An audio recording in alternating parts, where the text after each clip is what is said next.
Khammam counting సంబంధించిన వివరాలు చూసాం. తెలంగాణలో మున్సిపల్ ఎన్నికల కౌంటింగ్ ఆల్ ఓవర్గా కాసేపట్లో ప్రారంభం కాబోతుంది. 8 గంటల నుంచి ఓట్ల లెక్కింపు మొదలవుతుంది. రాష్ట్రంలోని 116 మున్సిపాలిటీ లీడ్ కార్పొరేషన్లకు ఎన్నికలు జరిగాయి. ఓట్ల లెక్కింపు కోసం 123 కౌంటింగ్ కేంద్రాలు ఏర్పాటు చేశారు. ముందుగా పోస్టల్ బ్యాలెట్లు, ఆ తర్వాత సాధారణ బ్యాలెట్లు లెక్కించబడతాయి. వార్డుల వారీగా బ్యాలెట్ పెట్టెలను కౌంటింగ్ టేబుల్ దగ్గరికి తెచ్చి వాటిలోని బ్యాలెట్లను పోలింగ్ కేంద్రాల వారీగా 20 చొప్పున కడతారు. వాటిని డ్రమ్లో వేసి కలుపుతారు. ప్రతి రౌండ్లో 1000 బ్యాలెట్ పత్రాలను అంటే 40 బండిల్స్ను ఒక్కో టేబుల్ కేటాయిస్తారు. అభ్యర్థుల వారీగా ఏర్పాటు చేసిన ట్రేలలో వారికి ఓటు పడిన బ్యాలెట్లను వేస్తారు.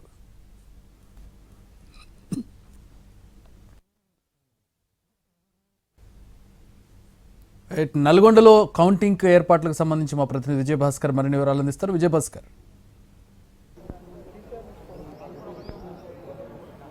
మరికొద్దిసేపట్లో స్ట్రాంగ్ రూమ్ తాళాలు తెరుచుకోనున్నాయి.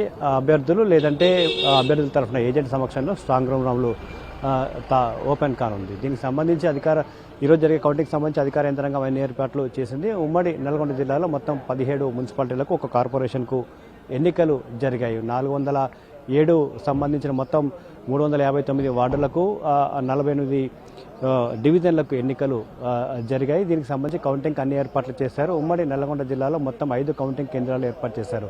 సూర్యాపేట జిల్లాకు సంబంధించి 5 మున్సిపాలిటీలలో సూర్యాపేట జిల్లా కేంద్రంలోని ఎస్వి ఇంజనీరింగ్ కాలేజీలో కౌంటింగ్ ఏర్పాట్లు చేశారు. యాదాద్రి జిల్లాకు సంబంధించి 6 మున్సిపాలిటీలలో దివ్యబాల ప్రైవేట్ స్కూల్లో కౌంటింగ్ ఏర్పాటు చేస్తారు. ఇక నల్గొండ కార్పొరేషన్కి సంబంధించి నల్గొండ జిల్లా కేంద్రంలోని స్టేట్ వేర్ హౌస్ కార్పొరేషన్ గోడౌన్స్లో కౌంటింగ్ ఏర్పాట్లు చేయగా నల్గొండ జిల్లా కేంద్రంలోనే చండూరు,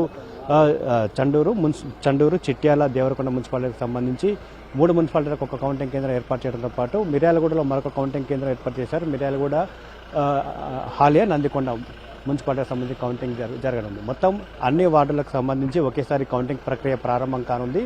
8 గంటల వరకే 6 గంటల వరకే ఎవరైతే పోలింగ్ స్టాఫ్ ఉంటారో వారందరికి సంబంధించిన ర్యాండమైజేషన్ ప్రక్రియ పూర్తయింది. ఎవరు ఏ వార్డులో లెక్కించాలనే అంశానికి సంబంధించి 6 గంటలకు ఒక క్లారిటీ అధికారులు ఇచ్చేశారు. వారంతా కూడా కౌంటింగ్కు సిద్ధమయ్యారు. కరెక్ట్ మరి కాసేపట్లోనే స్ట్రాంగ్ రూమ్ తలుపులు తెరుచుకున్న తర్వాత నేరుగా ఏ వార్డుకు సంబంధించిన ఆ వార్డుకు సంబంధించిన బ్యాలెట్ బాక్సులన్నీ కూడా ఆ టేబుల్ పైకి వెళ్తాయి. కౌంటింగ్ ప్రక్రియ ఎవరైతే ఆ ప్రతి వార్డుకు సంబంధించి ఎంతమంది అభ్యర్థులు అయితే ఉంటారో అంతమంది అభ్యర్థులకి ప్రత్యేకంగా ట్రైలు ఏర్పాటు చేశారు. ట్రైలతో పాటు నోటాకు ఒక ట్రే, ఇన్వాలిడ్కు ఒక ట్రే ఏర్పాటు చేసి కౌంటింగ్ ప్రక్రియను ప్రారంభించేందుకు అధికార యంత్రాంగం అయితే ఏర్పాట్లు చేసింది. కౌంటింగ్ బ్యాలెట్ బాక్సులు ఓపెన్ అయిన తర్వాత బ్యాలెట్ పత్రాలన్నీ కూడా 25 ఒక బండల్స్గా కట్టి అందులోకి అక్కడి నుంచి ఒక 1000 ఓట్లను తీసుకొని మొదటి రౌండ్లో 1000 ఓట్లను లెక్కించే విధంగా, రెండో రౌండ్లో మిగిలిన 1000, ఆ తర్వాత మిగిలిన ఓట్లను మూడో రౌండ్లో లెక్కించే విధంగా అధికార యంత్రాంగం అయితే అన్ని ఏర్పాట్లు చేసింది. దాదాపుగా చాలా వరకు మున్సిపాలిటీలలో మొదటి రౌండ్లోనే పూర్తయ్యే అవకాశం ఉంది. కార్పొరేషన్లో మాత్రం 3 రౌండ్ల వరకు వెళ్లాల్సి అయితే ఉంటుంది. మొదట పోస్టల్ బ్యాలెట్ లెక్కింపు జరుగుతుంది. ఆ తర్వాత పోస్టల్ బ్యాలెట్ లెక్కింపు పూర్తయిన తర్వాత బ్యాలెట్ బాక్స్ను ఓపెన్ చేసి బ్యాలెట్ పత్రాల లెక్కింపు ప్రక్రియను ప్రారంభించే విధంగా అధికార యంత్రాంగం అన్ని ఏర్పాట్లు చేసింది. ప్రతి టేబుల్ పైన ఇద్దరు కౌంటింగ్ అసిస్టెంట్లు, ఒక సూపర్వైజర్తో పాటు 3 వార్డులకు సంబంధించి ఒక ఆర్ఓ, కౌంటింగ్ సంబంధించి ఆర్ఓ ఉంటారు. ఆర్ఓ తీసుకునే నిర్ణయమే తుది నిర్ణయంగా ఉంటుంది. ఎన్నికల అబ్జర్వర్ కూడా ప్రతి కౌంటింగ్ కేంద్రంలో అందుబాటులో ఉన్నారు. మొత్తంగా కౌంటింగ్ కేంద్రాలన్నింటినీ కూడా 3 అంచెల భద్రత ఏర్పాట్లు చేశారు.